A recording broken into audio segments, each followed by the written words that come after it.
That then takes us to your paragraph 24.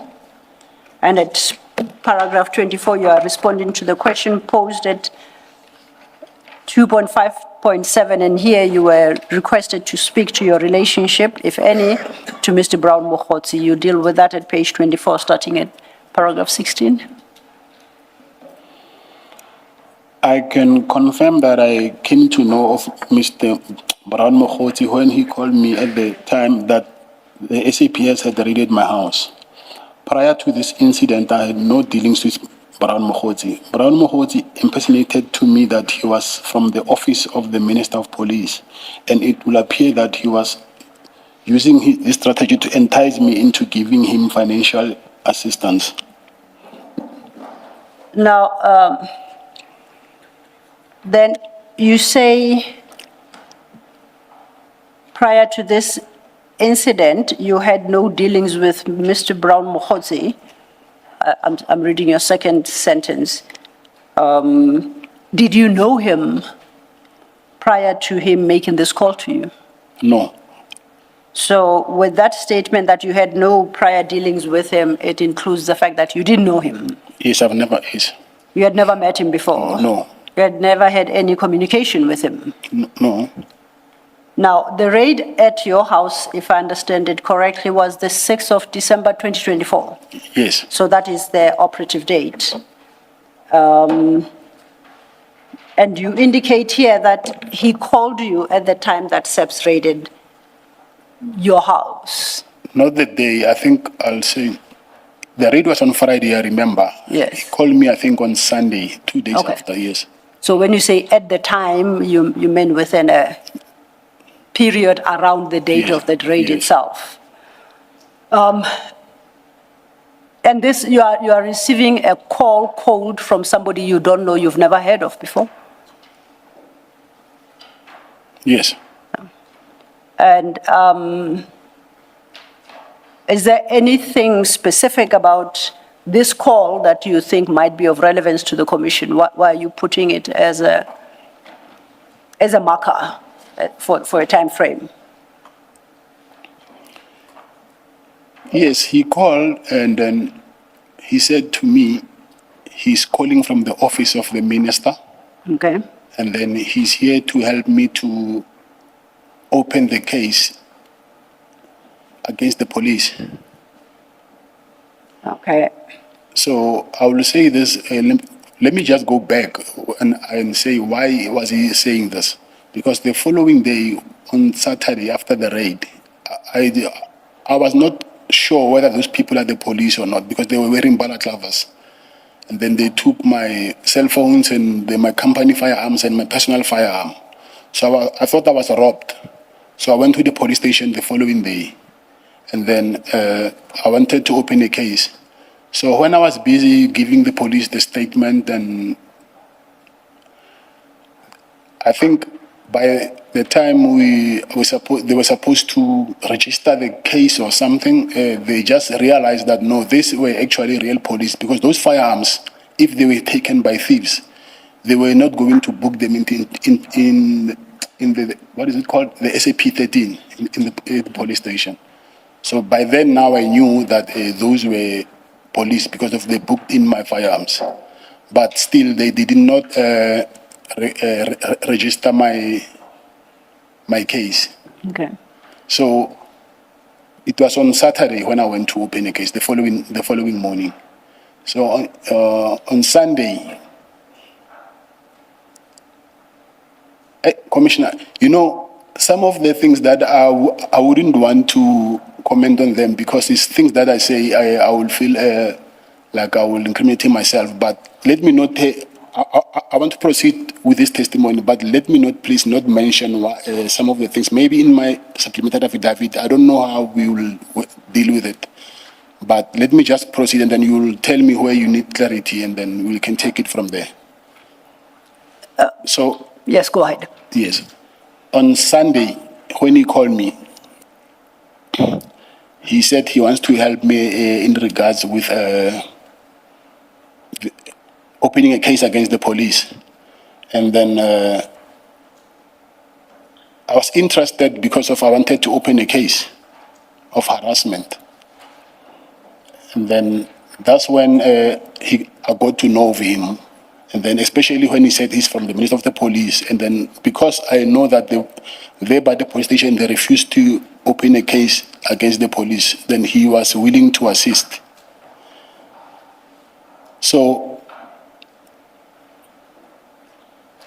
what I think when they came for the second time for the raid, he asked money from me. He said he wants to bring experts from the police to do the investigation to find out who are these people who came to my house. But by then he wanted money. And then, yes, I gave him that money. I think it was 20,000, I think. He said we must book accommodation for those investigators. So that's when he started to raise a red flag for me that why would the police need money to do an investigation? But anyway, I gave him the money. And then when the police now came to my office, raided my office, and went back to my house looking for me because they were supposed to charge me because I was not supposed to have a spare key of my office where I keep my firearms, which I did not know that is unlawful. So they said they wanted to arrest me for that thing. So they came to my house to arrest me for that. So, but I was not at home. So on my way to my house, I found out that the police are there already. My wife called me when I was on my way home, said the police are here. They're looking for you. But what worried me is the police were wearing balaclavas again, and then, but I'm supposed to be charged for a case of having a spare key of your own safe. So I had my own suspicions that something must be wrong here. They will just send a normal investigators, maybe with police in uniform, but not people with rifles and balaclavas for a spare key. So that's when I got engaged with Brown a lot, Mogotsi a lot. And then he said to me, yes, he will help, and then to get to the bottom of this and find out who are these people actually. But at some point, I got a call from a person who was very close to the former minister. And he said, the former minister of police. And he said to me, listen, because that thing now was in the media. I've already opened, by then I've already, what is it called? That agent interdict, the High Court interdict, agent application. I've already done that to stop harassment, and it's already even in the media. So this guy called me and said, listen, I see you're having problems here. Come to KZN, then I have someone who will help you with this problem. Then that's when I got to know the former minister of police, Mr. Bheki Cele. So when I got to Mr. Bheki Cele, I'm still on Baron Mogotsi anyway, not, but I want to give you the context of when I was with Mr. Bheki Cele, I showed him that, listen, this guy, I showed him my communication with him. He claims that he's from the Minister of Police, but he wants money from me, and then he also says that I helped them with the, what is it called? There's this function that ANC holds every year in January. I don't know what is it called. So, but he wanted money for that also. So, and then that's when the former Minister of Police said to me, you know what? Continue giving this guy money. Maybe if you do that, then he will lead us to, because he's saying that he's close with the Minister of Police. And then what they're doing, asking for money, is something that is unlawful. Maybe if we can get to the bottom of this. So that's when I kept on sending Brown Mogotsi money. So I paid also 150,000 to his account for that January 8th celebration of the ANC.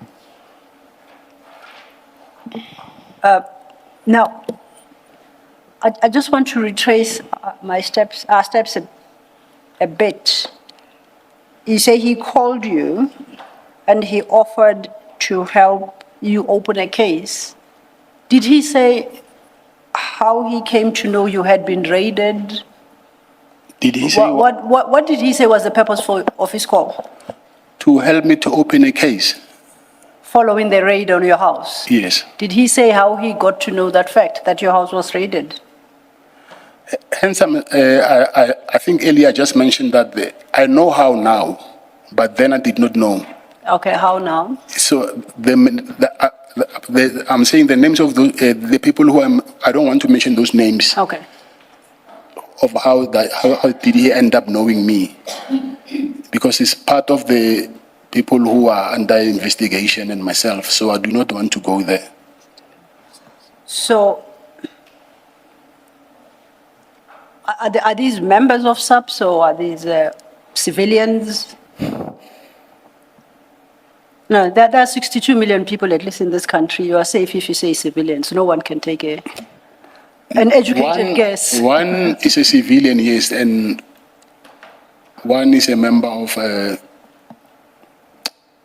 SAPS. Okay. Now, are these names you are willing to disclose confidentially to the Commission in your supplementary statement? Yeah, they will be disclosed in my supplementary. Okay.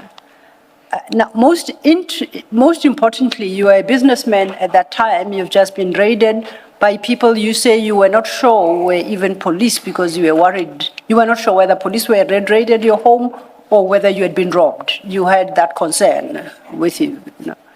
Why did you accept an offer of help from somebody you don't know the first thing about? Why didn't you suspect that there's something fishy? Why should somebody come out of the blue to help me go open a case on a raid I have just experienced? I ask this to say, perhaps, I don't know, he must have said something to you that made you confident to conclude that you are dealing with a legitimate person. And if he did, what that something could potentially be? What could he have said to you? What he said to me is he's from the office of the minister. Yes. And then by that time, out of frustration, I didn't even think that far, that how did he end up? Okay. By now, like I said, I know. Okay. Did he ever help you with No, the no, opening? no. Okay. Now, I am aware that you say you only got to know of him after around the time of the raid of your house. We know that is the 6th of December. Did you subsequently develop a relationship with him, whether as a friend or? After he asked money, I knew this guy is not what he says he is, so I didn't have any relationship with him. You didn't have any relationship with him? No. You say for January 8, you paid 150,000. Yes. Why would you do that? What would you be getting in return for that? It was because of the advice from the former minister, Bheki Cele. What would have been the purpose of paying 150,000? What did Mr. Cele say to you would be the purpose of paying 150,000? To make him not doubt that I no longer trust him. Maybe he will end up leading us to. Okay. Sorry? Oh, no, I was following you. Yes, Please go yes. ahead. No, I'm saying it's because not to give him any suspicion that I no longer trust him. Okay. So did you give any more? No. Give him any more? No. Chairperson, I'd just like the witness to finish the answer where he said it was to lead him to, if you can just complete that portion. No, absolutely. I apologize if I interrupted you. So let's take a step back, and it sounds like that there's an answer I might have interrupted and it's incomplete. Yes, because he said he was from the Minister of the Police. Yes. And then the former Minister of Police, the other, Mr. Bheki Cele, he said that giving him money, because he strongly believed that this guy, he is working with the minister of the current minister then he thought by giving him money, I will end up getting close to them, to him and the former minister. the other, Mr. Let me just mention that because there's two Yes. ministers. I'm talking about Mr. Mchunu. Yes, Brown said, Mr. Cele said that maybe he will lead us to Mr. Mchunu. Okay. Can I just ask so the raid is on the 6th of December, if I recall, in Yes. 2024.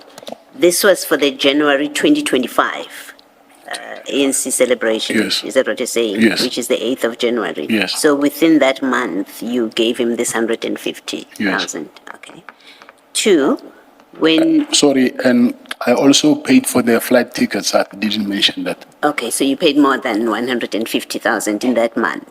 And then two, when you say that former Minister Cele said to you, give him the money, now that he's asking, give him the money, then maybe it will lead us to the minister. To what? What exactly were you discussing that he will lead you to discover? Exactly. This is according to Mr. Cele. He said to me, Mr. Senzo wants to fire General Kumalo and hire General and replace him with General Khan to that position of crime intelligence. So, and then, yes, he said, yeah, that's what I can remember on top of my head. But he was hoping it would lead you to Yes. that But, plan.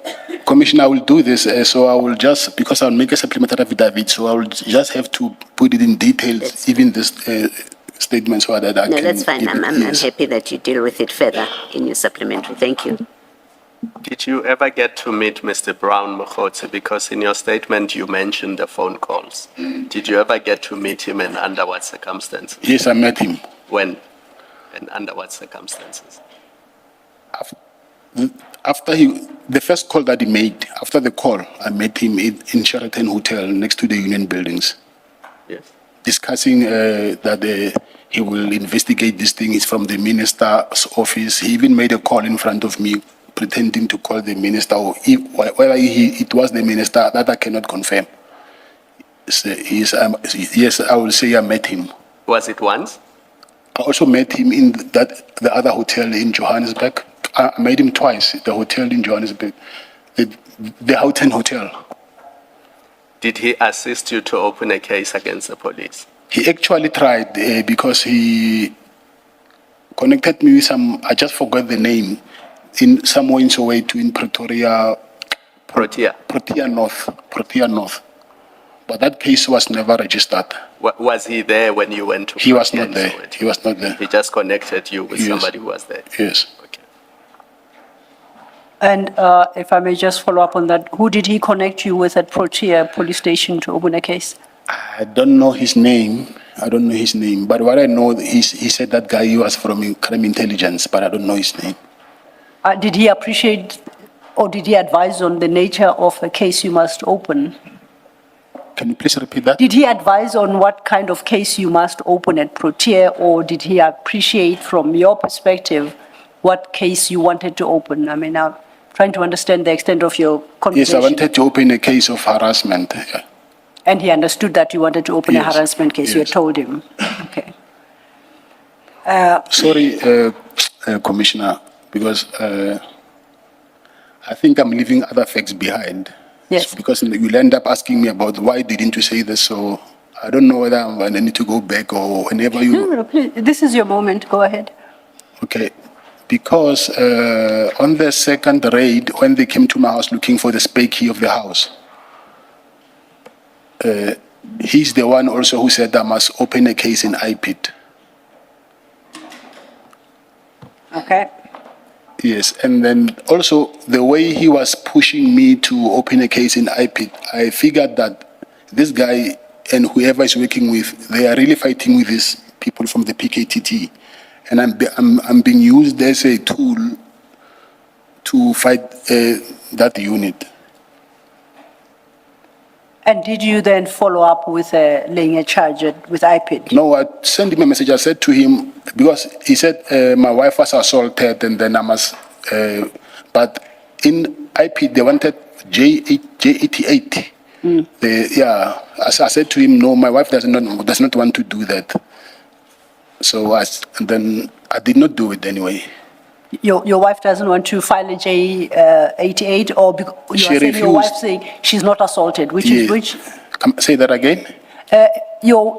Is the point that your wife didn't because she wasn't assaulted and therefore did not want to file a J88, or that she just did not want to start this process of completing and filing a J88? She was not assaulted, but she was, I'll say she was assaulted, but not, they were poking her with a rifle on her shoulder.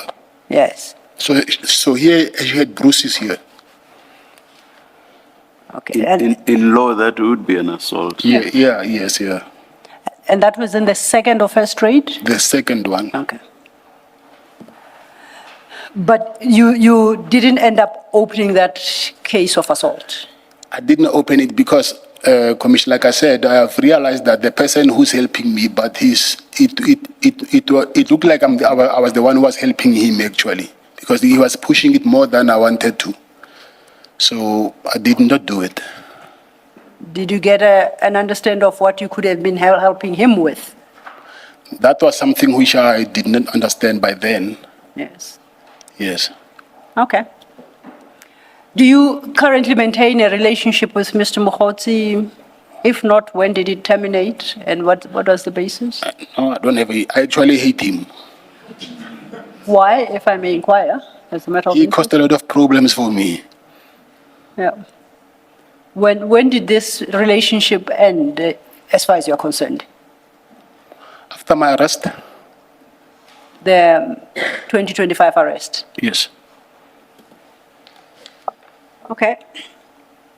Have you been in, because the notice required any communication you may have had with any of these individuals identified. Have you had direct communication with Mr. Mogotsi before you were arrested, but after you no longer liked him as much? Yes. When did I want to understand, when did your communication terminate, if it did, and not by reason of your arrest? I did not terminate him. I did not terminate the relationship, but Yeah. he was not. We were not the best of buddies because of what he was doing. I knew what he was doing, but because of what Mr. Cele said, I just kept him close. So, to a day when I eventually got arrested. So you eventually got to appreciate what, in fact, Mr. Mogotsi was doing. Of course, yes. And what was he doing?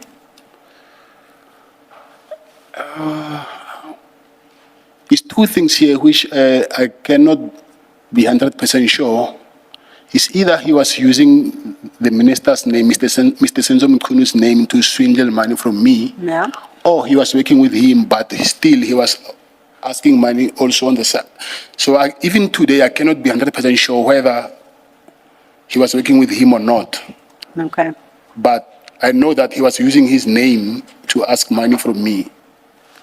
Okay. Can I just get Yes, clarity on this? Other than him saying he will help you open cases against the police for the raid at your house, 6 December 2024, and the raid at your offices that ended up at your house, what did he say you were going to get in return for helping him? What was in it for you? For other helping, than- for helping him. For helping him, yeah. So other than the issue of him helping you open the two cases, what did he say was the benefit for you giving him money? No, the benefit was not for me, it was for him. There was nothing I will benefit from him. So you were giving him money without expecting anything in return? I was giving him money because of what Mr. Cele suggested. So that was the only reason? Yes. Thank you. Did the first one you gave 5,000, now it's 150,000, and air flights, all in a space of a month. Did Mr. Cele give an indication of how you string him along I don't know, in my book, 150,000 for somebody you've known just for a month is rather steep, unless it's in your world, it's different. So the question is, you're saying, did Mr. Cele indicate how? Yes, how much you should invest in this stringing Mr. No, Mogotsi that along. 150,000 was the last one. Yeah, but I'm commenting about, this is a month after you knew him and already you were plowing 150,000. You were comfortable with that? Yes. And if you're thinking, so I understand, if you were successful in your efforts, what would you have received in return to justify 150,000 rand investment? Not myself. Yes. Mr. Cele was the one who was going to, if Okay. it was successful, it was Mr. Cele, not myself. So Mr. Cele persuaded you to invest your money so that Mr. Cele can benefit. Is that, am I getting it right? Yes. Why would you invest your money for Mr. Cele to benefit?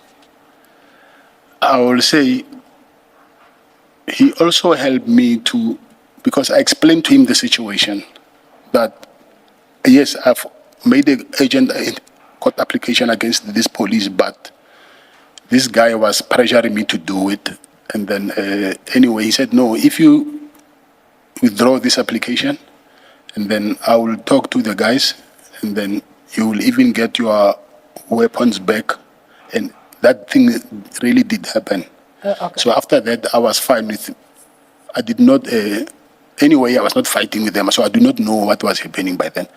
So, Okay. So he had assisted you previously, so Yes. okay. All right.